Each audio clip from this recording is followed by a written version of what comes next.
Welcome back to The Curious Case. Tonight, we return to Street Mary Mead, a village so peaceful, even the wind seems to whisper politely. Miss Marple had been away.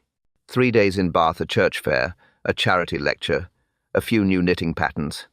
Nothing remarkable, until she came home and found the letter. Ivory paper, neat, expensive handwriting, from Lady Gresham. My dear Miss Marple, something odd is happening at Ivy Hall. The old clock, the one in the west corridor, has begun to chime at midnight, 13 times. Marple smiled when she read it. Superstitions amused her, but she also knew in villages like theirs, the smallest sound could hide a story. She folded the letter carefully, poured tea, watched the steam rise and twist. Outside, the afternoon sun glinted on the church spire, so ordinary, so calm. Then she heard it faint, distant, the echo of a bell, one too many. Her eyes lifted. She whispered almost to herself, "Old clocks keep time, yes, but sometimes they keep secrets too." And in Ivy Hall, time had started running backward. The carriage rolled through the gates of Ivy Hall. Autumn leaves scattered, soft as whispers. Sunlight touched the old ivy, climbing high and dark over the stone. Lady Gresham waited on the steps, pearls, gloves, perfect smile, and yet something in her eyes, restless. "My dear Miss Marple," she said, "so good of you to come." Her voice was warm, but her fingers twisted the edge of her handkerchief. They moved through the corridor together. The smell of polish, roses, and damp stone filled the air. Every clock ticked in harmony except one, a deep, uneven pulse from the West Hall. "Tea in the drawing-room," Lady Gresham said quickly, as if to drown the sound. The room itself was charming lace curtains, soft light, and a silver tray set for two. Yet every tick of that faraway clock reached them, slow and deliberate. Even the china rattled faintly when it struck the quarter hour. Marple stirred her tea. "Beautiful house," she said. Lady Gresham smiled thinly. "It has its moods, Miss Marple. Old houses remember too much." From the corner, the butler, Mason, stood silent. His eyes flicked toward the west corridor and back again. He'd heard it too, the extra chime. A draught slipped under the door, cold, metallic, faintly like oil. Marple noticed. She always did. "You mentioned a clock," she said softly. Lady Gresham hesitated, then lowered her voice. "It began after my husband's portrait was moved. Every midnight, 12 chimes, then one more." Marple looked toward the hallway. The ticking grew louder, as if listening to them. She set her cup down. "Perhaps," she said quietly, "it's trying to mark more than time." The clock struck 3, but the sound felt wrong somehow, too heavy to belong to daylight. Tea cooled, conversation warmed, as it often did in drawing rooms built on memory and secrets. Lady Bantry arrived first, cheerful, scented of lavender and sharp opinions. Behind her came Miss Elspeth Rowe, Lady Gresham's live-in companion. She smiled too quickly, the kind of smile that waited for approval. "My dear Jane," Lady Bantry said, settling beside Marple, "you mustn't believe a word about this haunted clock business.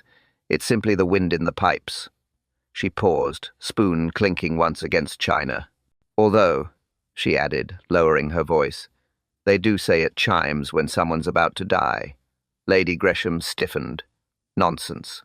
Her tone too brisk, the kind that hides belief behind denial. Mason the butler appeared with the scones, his footsteps soundless, his presence heavy. He placed the tray, bowed slightly. Not a word spoken. Not once did he look at Miss Rowe. Marple noticed. Silence is its own confession. "So," said Lady Bantry, "this Dr. Reed everyone mentions, he was quite the figure, wasn't he? Didn't he live here before the renovations?" Lady Gresham's teacup paused halfway to her lips. "Yes, my late husband's colleague. A kind man. Died, suddenly." Miss Rowe shifted in her chair. The teaspoon trembled against her saucer. Marple caught the movement. "Tiny things speak loudest."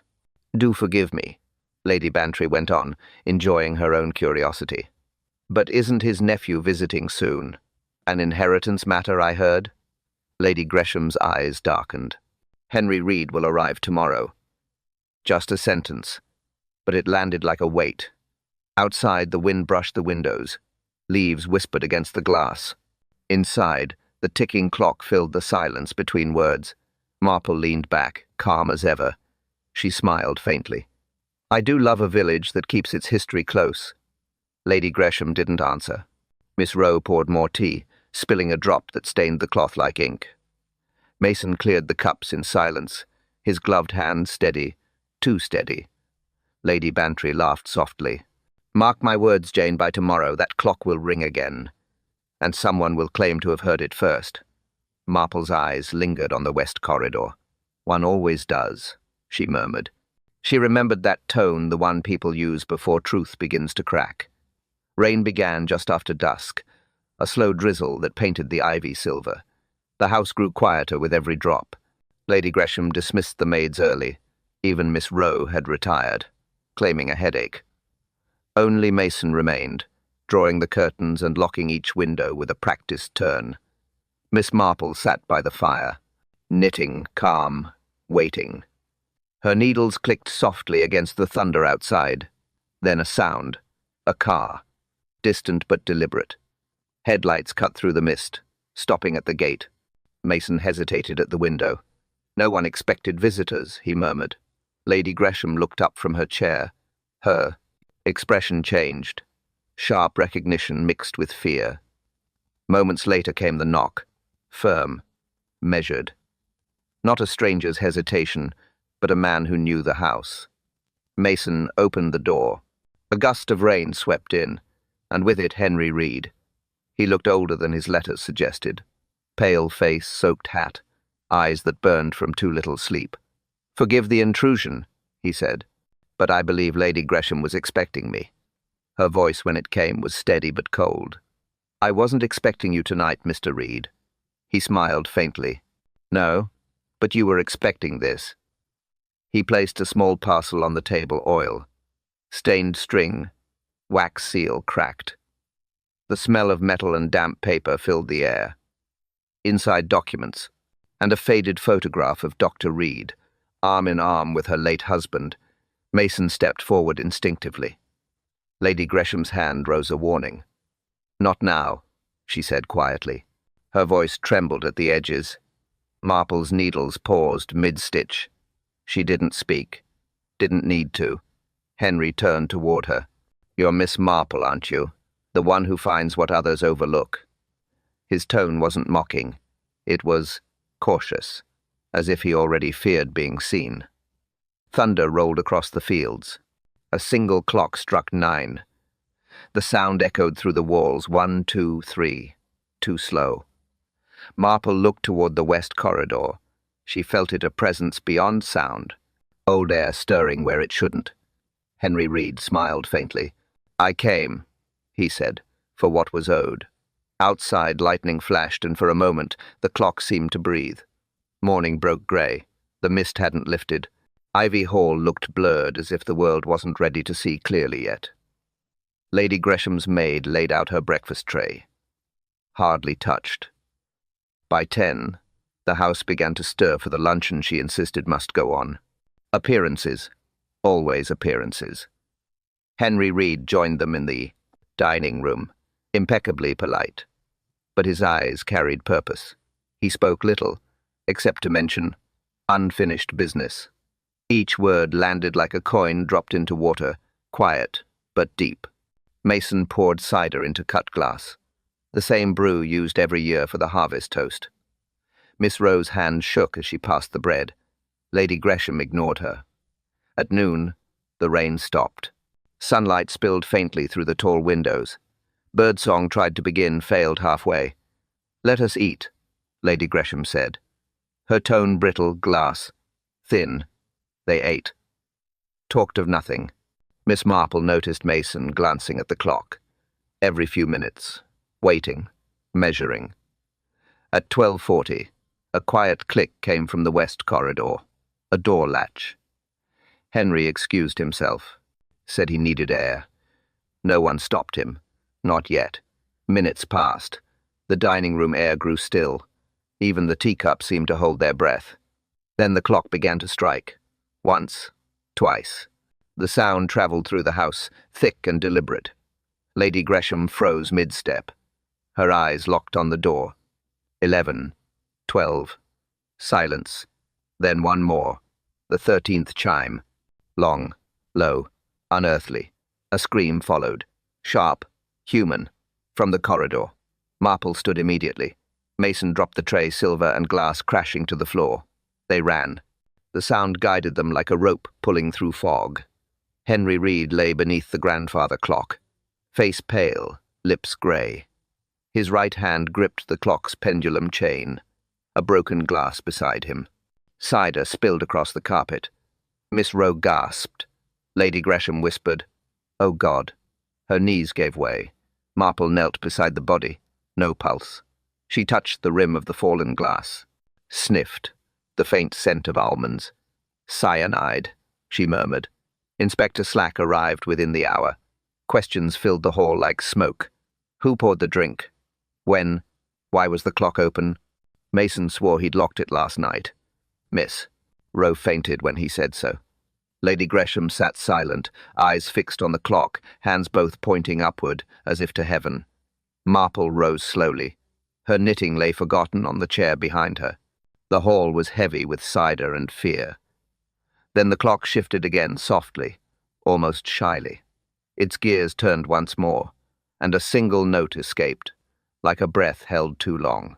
The hall fell silent except for the sound of the clock, ticking through death as if nothing had changed. The drawing-room smelled of rain and fear. Inspector Slack stood near the hearth, notebook ready, jaw tight. Miss Marple sat opposite him, hands folded, eyes mild, but never still. He cleared his throat. "Routine inquiry," he said. "Nothing fancy, just truth." His pen scratched the page like a saw through wood. Lady Gresham looked smaller than usual, folded into her chair. Her pearls had slipped sideways, forgotten. "I hardly spoke to him," she whispered. "He arrived late. He brought papers, that's all." "Papers," Slack repeated. "What kind?" She hesitated. "The kind that shouldn't exist." Slack looked at Marple. "She likes riddles," he said under his breath. Marple smiled faintly. "Only the ones with human answers." He turned to Mason. "You poured the cider?" "Yes, sir." "From the same bottle for all?" "Yes, sir." "Who handed Mr. Reed his glass?" Mason frowned. "I did, sir. Or thought I did. Then Miss Rowe said he'd taken hers by mistake." Miss Rowe sat rigid near the piano, her eyes red, her fingers white against her handkerchief. "He reached for the wrong glass," she said softly. "I tried to stop him." Slack's eyes narrowed. "Did you?" She didn't answer. Marple's needles clicked quietly.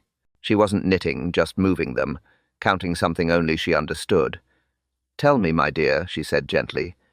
"Did Mr. Reed seem afraid?" Miss Rowe looked up. "No, determined. He said he'd make things right." "Right," Slack repeated. "Right about what?" Lady Gresham's voice broke the silence. "About my husband's estate," she said. "Henry believed his uncle's will was forged, that the research money had vanished. He accused me." Slack wrote quickly. "So he came to confront you. And now he's dead." He closed his notebook with a snap. "Poison takes time to prepare," Marple murmured. "Someone had already decided he wouldn't leave this house alive." Slack sighed. "I don't deal in ghost clocks or gossip, Miss Marple. I deal in facts." "Then deal in this one," she said quietly. The glass he drank from was not the one set at his place. It was moved deliberately, and the clock was opened before the body was found. Slack frowned. "Who opened it?" Marple met his eyes. "That, Inspector, is your mystery." She stood, brushing crumbs from her sleeve. "The living always tell us who they are," she said. "But the dead, they tell us who everyone else was." Outside, thunder rolled again. Inside, the clock ticked once, faint but clear. The sound made Slack glance toward the hall. Marple didn't move. She simply listened. She noticed. What no one else did, the ticking had slowed. Morning light crept across the landing. The storm had passed. Ivy Hall looked washed, almost peaceful as if it had forgotten what it held inside. Miss Marple found Elsie in the scullery. The girl was small, red-eyed, folding linen that no longer needed folding. Fear makes people tidy, Marple thought. Quite a morning, she said kindly. Elsie nodded without looking up. Yes, ma'am. Her hands kept working. Faster now. Marple poured herself a cup of tea from the kettle, then poured another, placed it beside the girl. Sit a moment. The dishes won't run away. Elsie hesitated, then obeyed. She wrapped her, fingers around the cup like someone holding on to warmth. I didn't do nothing wrong, she whispered. No one said you did, Marple replied. But sometimes right folk see wrong things, and sometimes they don't know what they've seen. Elsie bit her lip. Her voice trembled. I heard steps last night, just before it happened. Whose steps? I don't know, ma'am. 2 sets. One light like slippers, one heavy like boots dragging. Marple leaned slightly closer. Where? In the west corridor. I was polishing the brass handles. Then I heard the clock open. Not the chime, the door, like a groan. Her eyes lifted, frightened but firm. And then someone whispered. Couldn't hear words, just breath. Then the 13th chime came. I ran, didn't look back. Marple's face stayed calm, voice steady. You did exactly what a sensible girl should. Did you tell anyone? Mason. He said I imagined it. Said I'd been reading ghost stories. Perhaps, Marple murmured. Or perhaps you were reading the truth first. Elsie looked confused. Do you think the house is haunted? Marple smiled softly. Oh, houses don't haunt people, my dear. People haunt houses. The girl nodded slowly, still unsure. Marple touched her shoulder light, reassuring. If you remember anything else, tell me before you tell the inspector. Yes, ma'am. She turned to leave, then paused at the doorway. One last thing, Marple said. When you ran, which way did the steps go? Elsie blinked. Toward the garden door. Marple's eyes narrowed only slightly. The one that hasn't opened in years. Yes, ma'am. She smiled faintly. Thank you, Elsie. That's all I needed. And that, Miss Marple never forgot. By late afternoon, the air in Ivy Hall had grown heavy again. Thunder without rain, truth without words. Inspector Slack paced near the study door, tapping his pen. Miss Marple sat near the hearth, pretending to count stitches. Lady Gresham stood by the mantel, feeding folded papers into the fire. You'll pardon me, Slack said finally, but burning documents on a murder day doesn't look the best, ma'am. She didn't turn. They're household accounts. The paper curled, blackened, and fell into ash. Old things, no importance. Marple's voice was calm. Old things do have a habit of mattering again, Lady Gresham. Especially in families. Lady Gresham froze for a fraction. Then briskly, I have nothing to hide. Slack raised an eyebrow. Then you won't mind my constable sifting those ashes later. He said it lightly. But the silence that followed was sharp enough to cut through the room. From the corridor came Mason's low voice. Inspector, I've found something. He entered, holding a half-burnt envelope on the fire tongs. Slack took it. Read the fragment. His mouth tightened. Havering. Funds misused. Evidence enclosed. You know this name, Miss Marple? Her knitting paused. Oh, yes, she said softly. The Havering case, a charity scandal from a decade ago. Lady Gresham's husband was one of the trustees. Lady Gresham's eyes flashed. Those papers were stolen years ago. Yet one found its way back into your fire, Marple murmured. Slack snapped the tongs shut. So, Dr. Reed's nephew discovers a link between the missing money and this house. He arrives, he dies, and the evidence burns the same night. Mason shifted uneasily. I didn't know what she was burning, he said. Lady Gresham turned sharply. Enough, Mason. The butler's jaw clenched. He looked away. I've served you 30 years, my lady, but I don't serve the dead. Slack stepped closer. Meaning? Mason didn't answer, only glanced toward the window, the west corridor visible, beyond the glass.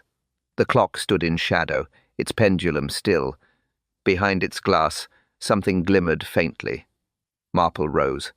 "Inspector, may we look?" Slack frowned, but followed. Mason stayed behind. Lady Gresham stared into the fire, not moving. In the corridor, the smell of oil was stronger. Marple touched the clock's panel, unlatched. Inside, the gears gleamed clean, too clean. And there, half tucked in the casing, a small torn page, folded twice. Slack unfolded it. Same paper, same ink, different handwriting. At the bottom, a signature, R. Havering. But Marple's eyes narrowed. "That's not his hand," she said, her voice calm, certain. "I saw the man's writing in court. This was written by someone imitating him." Slack stared. "So, even the forgery's forged?" Marple smiled faintly. "Precisely. It was written, but not by him." Behind them in the study, another paper crumbled to ash, one name vanishing forever. The next morning came soft and wet. The grass glittered with dew. Birdsong returned timid, uncertain, as if waiting for permission. Miss Marple walked the garden path alone. The air smelled of earth and cider. Old scents, but sharper now. Mr. Pike, the gardener, straightened from his work. A small man, weathered and patient, with soil deep in every crease of his hands. He touched his cap when he saw her. "Morning, ma'am. Can't say the place feels the same today." "No," Marple said. "Death changes how things grow." He gave a low grunt. "Inspector asked about tools, keys, that sort of thing. Said someone tampered with the big clock. Strange business, that. Key's been missing 2 days." "Missing?" He nodded. "Kept in the tool shed top drawer. Mason borrows it now and then for oiling the hinges, but this week, gone." Marple stooped, brushed a fallen petal from a nearby bench. "Do you recall who came through the garden lately?" "Just Miss Rowe. She's taken to walking after supper, always with gloves on. Can't be the cold, not this time of year." Marple's gaze shifted toward the greenhouse. Inside, a tray of soil freshly turned. Too neat, too recent. "Busy morning," she said gently. "Did you replant something?" Pike frowned. "Not me, ma'am. Found it like that at dawn. Said to myself, someone's buried more worry than seed in there." He bent again to his work. Marple watched the motion, the slow care, the steady rhythm. Men like Pike noticed life by habit, not curiosity. They also noticed when habit broke. "Strange," he said finally. "There's a smell of polish in the greenhouse, not soil, not damp, just clean." Marple nodded slowly. "Metal polish?" "Yes, ma'am." She smiled faintly. "Then someone's been oiling more than hinges." He looked puzzled, but she didn't explain. Her eyes drifted to the greenhouse door, locked, old brass key still in place, but the handle faintly smudged with oil. Marple turned to go. "Mr. Pike," she said softly, "should you ever hear the clock strike tonight, count carefully. It may not stop at 12. Behind her, the greenhouse door creaked once, though no wind touched it. Afternoon sunlight slanted through the long windows. Dust shimmered in the air, slow, deliberate, as if time itself had thickened. Miss Marple stood alone in the west corridor. The grandfather clock loomed before her, tall and still, its face clean, its hands unmoving. 12. Forever 12. She touched the panel. It opened without protest this time. Inside, brass gears gleaming, every hinge freshly oiled. The smell of metal polish filled the air. Something rustled behind the pendulum. A slip of paper, folded twice, sealed in wax, long cracked. Marple drew it out carefully. The edges were browned, not old, but burned. A match had missed it by seconds. She unfolded it. Ink, faded, words neat but firm. "To whom it may concern, should this clock ever strike 13, the truth within these walls will be set free." No signature, only a date the same year Dr. Reed had died. Footsteps echoed behind her. Inspector Slack entered, coat still damp from the drizzle outside. "Still haunting clocks, Miss Marple?" he said. "Only those that talk back," she replied gently. She handed him the note. He read it twice. So the doctor left himself a riddle. Or a warning, she murmured. Perhaps he feared what others were winding beside him. Slack frowned. Means nothing without proof. Marple pointed toward the inside rim. There, faint under the brass plate, was a second layer of paper glued tight, almost invisible. He pried it loose with his penknife. Another message. This one newer, handwriting different. Colder. Read knows. Must silence before the clock reveals. R.H. Slack stared. R. Havering again? Marple shook her head slowly. No. The original Havering couldn't have written this. He'd been dead 6 years when it was dated. Slack straightened. So, someone forged his name again? She smiled faintly. History, Inspector, does enjoy repeating itself, especially when the same hands write both versions. The pendulum swayed once, faintly, though no one had touched it. Slack glanced toward it. Marple didn't. She was watching the ink dry on the inspector's fingers, faint, oily, gleaming under the light. The past had wound itself tight, and someone somewhere was still turning the key. The evening settled soft and golden. Rain clouds cleared, leaving a quiet sky. In the drawing room, a single lamp glowed warm against the chill that lingered in the corners. Lady Gresham poured tea herself. Mason was nowhere to be seen. Her hands were steady, but her voice wasn't. "You must think terribly of me, Miss Marple," she said. "Women in fine houses always think others mustn't see the cracks. But you see them, don't you?" Marple's tone was kind. "I only see what people try to hide." Lady Gresham smiled faintly. "That's worse, I suppose."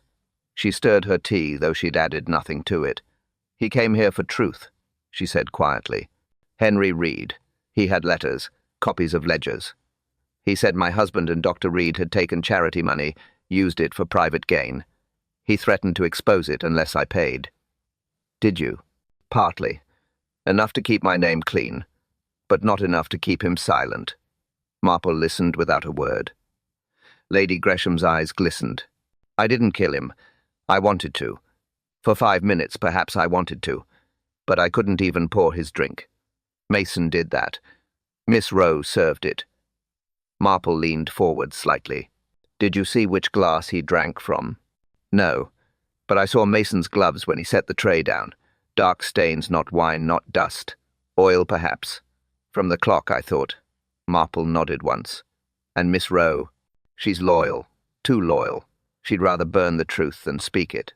She was in love with my husband once. That's why she stayed. Why she protects me now." Outside, the clock struck 8. The sound echoed faintly through the hall, slower than before. Uneven. Lady Gresham's eyes flicked upward. "I told Mason to stop it. He said it had a life of its own." "Clocks don't have lives," Marple said softly. "Only secrets. And those depend entirely on who winds them." Lady Gresham set her cup down. Her hand trembled just once. "You think I'm hiding something?" Marple smiled gently. "Oh, my dear, everyone in this house is." A pause. The fire cracked once, low and dry. Lady Gresham looked into the flames, voice barely a whisper.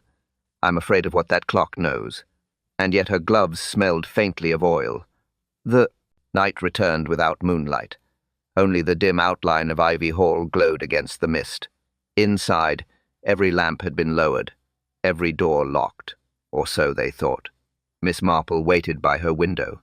A single candle burned beside her, its flame steady and small. Outside, the garden lay still dark hedges, glinting dew, nothing else. But she had learned to listen between silences. At first, she heard it faintly. Footsteps, soft, careful, crossing gravel, pausing, then moving again.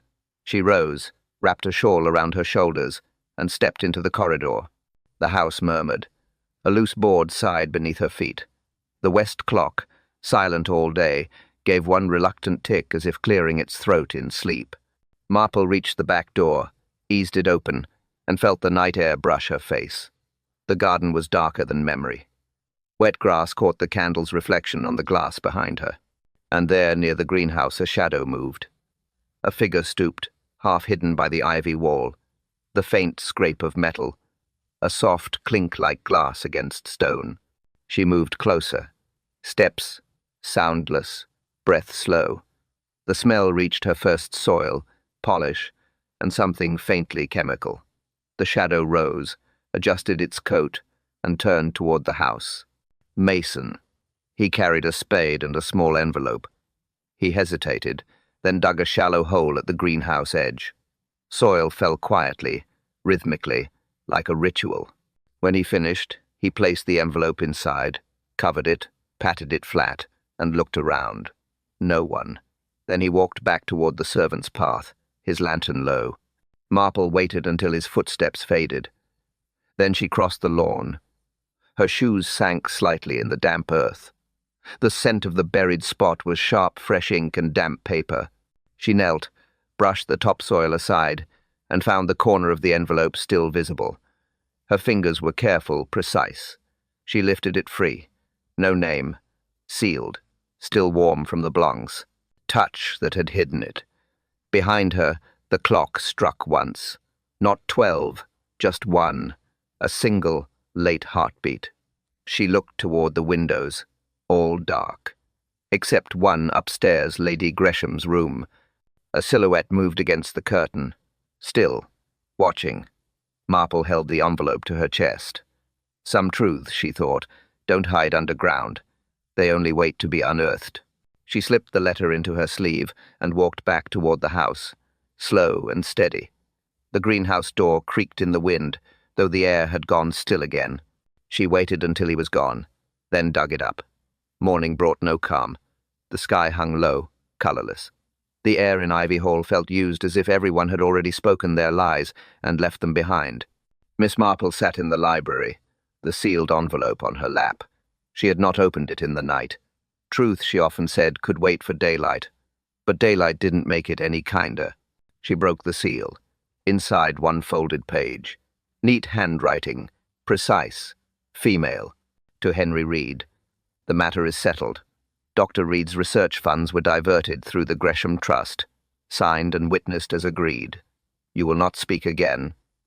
No signature at the bottom, but a faint impression of letters on the blotting corner. E.R. Miss Marple's brow softened. Miss Elspeth Rowe. The ink had bled faintly in places not old. Recent. Written the day before Henry's death, maybe hours before. She heard the door open. Inspector Slack entered, boots still wet from the drive. More notes? He grumbled. Every drawer in this house seems to have one. Marple handed it to him. He read it aloud slowly, then whistled. That's blackmail if ever I saw it.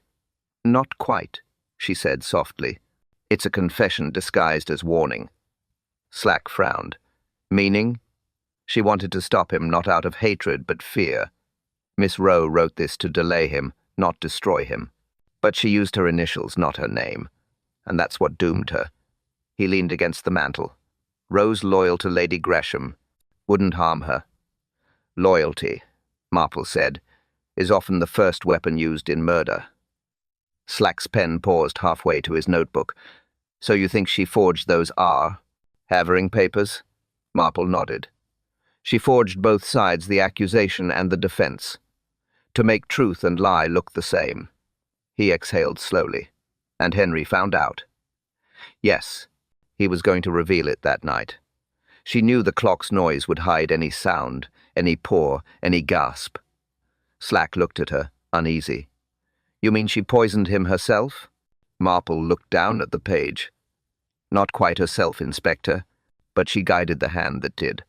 A long pause. The clock struck once. Both of them looked toward the sound, faint, metallic, deliberate. The forgery wasn't his. It was hers. The drawing room was quiet again, but not peaceful. The air felt expectant, as if the walls themselves were waiting to hear the end of their own story. Inspector Slack stood by the window, arms folded. Lady Gresham sat stiffly in her chair. Miss Rowe lingered behind her, pale, composed, the perfect shadow. Mason waited near the door, uneasy. And Miss Marple, calm, knitting half-finished, looked at none of them, yet saw all. The letter, Slack began, was found buried by the greenhouse.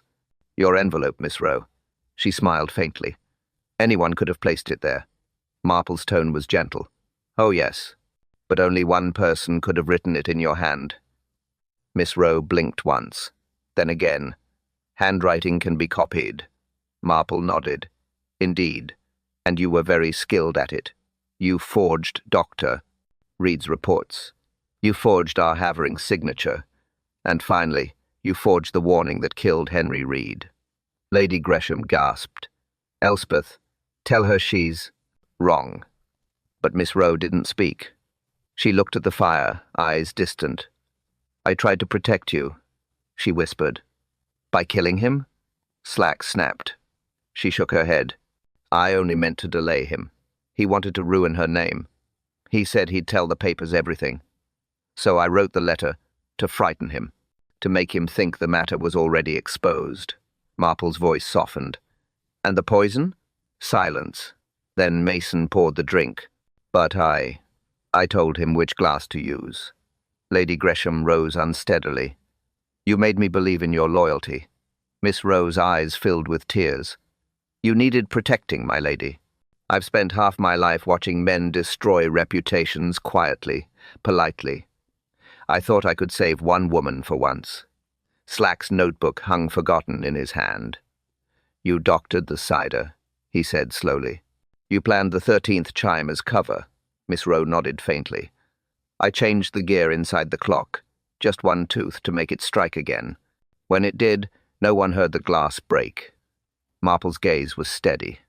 The letter said, You will not speak again. It wasn't a threat, was it? It was a promise you made to yourself. Tears slid down Miss Rowe's cheek. I didn't mean for him to die, only to stop him for a moment. Lady Gresham stepped back, eyes wide, mouth trembling. You've ruined me. Marple shook her head gently. No, my dear.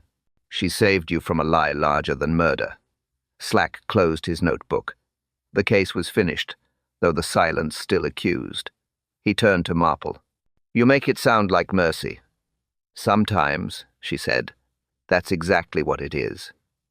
The clock chimed once, then twice, then stopped perfectly on time. Miss Rowe's voice broke the stillness. I'll go quietly. Marple's hands rested in her lap. I know, she said softly. You always have. The truth stood terrible but clear. They moved to the study. No one spoke at first. The rain had returned, soft, steady, unhurried. It filled the silence more gently than words could. Miss Rowe sat near the hearth. Her gloves lay on the floor beside her chair, crumpled, stained with oil. Lady Gresham stood by the window, face pale, eyes hollow. Inspector Slack waited by the door, arms crossed, notebook closed. Marple poured tea. 3 cups. Habit never forgets kindness. Miss Rowe's voice came at last, low and steady. The clock was my idea. Dr. Reed told me once that machines remember how they're treated. He said a clock could hold a secret if you wound it just right. So I altered it. 1 tooth filed down. It struck 13 that night because it had been waiting to tell on me. She smiled faintly, sadness without bitterness. When Henry came, he wanted proof. I told him there was none. He laughed. He said he'd already found it in the clock. Her eyes lifted to the mantel. I didn't think the poison would act so fast. Lady Gresham whispered, Why, Elspeth? Why you? Because you couldn't bear another scandal, she said softly, and I couldn't bear to watch another woman take the blame for a man's deceit. Slack exhaled. Poison's no justice. No, she said quietly, but silence isn't either. Marple set her cup down. Guilt doesn't vanish with confession, Miss Rowe. It merely changes its shape. Miss Rowe nodded. I understand. She looked toward the old clock in the hall. Its pendulum swayed, once slow, even forgiving. The 13th chime, she whispered. It was never a curse. It was a warning to stop before time ran out. Lady Gresham turned away, tears silent. Marple rose, straightened her shawl, and touched Miss Rowe's shoulder gently. Machines don't judge, my dear, but they do remember. Outside, the rain eased. Inside, the air held still heavy with what could never be undone. The clock had told time, but it had also told truth. Morning broke pale and forgiving. The storm had passed at last. Ivy Hall stood washed clean, though not redeemed. Some houses wear their sins like damp never gone, only hidden in the walls. Miss Marple sat by the window of the small breakfast room. Steam curled from her teacup. Her knitting lay untouched beside her. Across the table, Lady Gresham stared out at the garden, eyes fixed on the greenhouse where truth had once been buried. "She'll be taken this afternoon," Marple said softly. Lady Gresham nodded, voice faint. "I asked her to stay. She refused." "She always refused mercy," Marple replied. "It's a habit among those who believe they were right." Lady Gresham looked down at her hands. "I was a coward, Miss Marple. I let others sin for me. Now I shall live in a house built of gratitude and ghosts." Marple's tone was gentle, steady. "We all do, in some fashion. The difference lies in which ghosts we choose to entertain." Outside, Mason trimmed the hedges in silence. The clock in the west corridor ticked again, not loud, not proud, just steady. 12 clean strokes at noon. No 13th. Lady Gresham smiled weakly. "It sounds peaceful again." Marple stirred her tea. "Peace, my dear, is often just truth that's finished speaking." They sat in quiet for a long time. No speeches. No forgiveness offered aloud. Only the soft clink of a spoon against porcelain like time remembering its manners. From the garden came the faint cry of a bird. New sound. New day. And yet, the air still carried the faint scent of polish and rain. Marple rose, adjusted her shawl, and looked once more toward the hall. "Clocks and people," she said quietly. "Both need winding, both keep secrets, and both eventually stop pretending they don't." Lady Gresham didn't answer. She didn't need to. The house had already confessed for them both. Peace returns quickly in Street Mary Mead, but truth never leaves quietly. Thank you for joining us tonight, in this quiet corner of mysteries. You've walked the halls of Ivy Hall with Miss Marple, heard the 13th chime, and watched as truth wound its way through silence and pride. It isn't always villains who do the worst things, is it? Sometimes it's the loyal, the gentle, the ones who mean to protect. They twist one truth to save another and end up binding both. Tonight's story was never about time or clocks. It was about memory. How the heart keeps what the mind tries to forget. How even the most ordinary sound, a chime, a footstep, a teacup's clink, can outlast our lies. So tell me, when did you first suspect the truth? Was it the 13th chime, or the silence after? Until next time, thank you for listening, and may your evenings be calm, your tea stay warm, and your truth cool slower than tea. Because time always tells even when we don't.